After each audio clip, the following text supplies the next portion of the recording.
is practice. You can't get all the exercise you need for your whole life in one trip to the gym. Marriage, man, you put a ring on your finger, you say happily ever after, but that does not mean happily ever after. And I'm not just talking about divorce rates. All it is a promise to practice at happily ever after with your person. But something funny does happen. If you practice, you actually get happier. If you practice going to the gym, you actually get healthier. If you practice saving and investing, you actually do get wealthier. Just look at Mille Lacs and their endowment. It's all practice.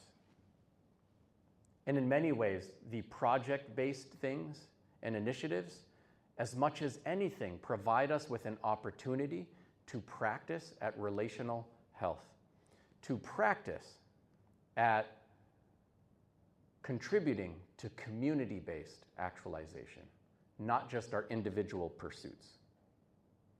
It is a tough time out there. It really is. Politically, economically, in so many different ways. Like, you used to be able to finish high school and one person could support a family of 6, no problem, economically. Now that's a joke, right?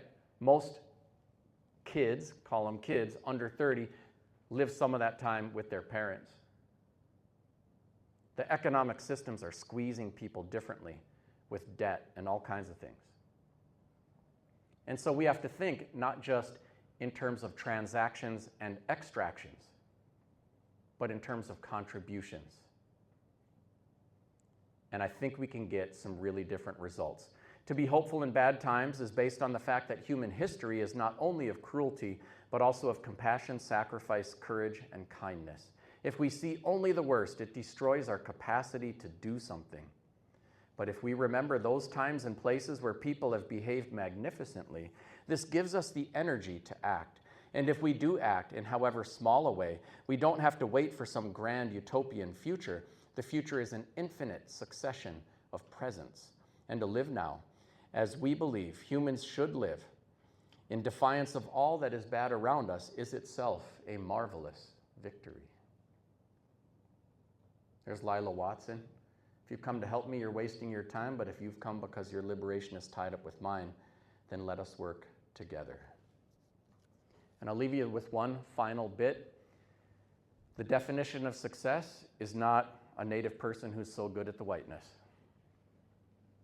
but actually, on the contrary, one who can truly understand and be in touch with our Indigenous way of doing business and in contributing to the communities that we come from, and that it's not really two worlds and it's okay to be good at both, but it's one world.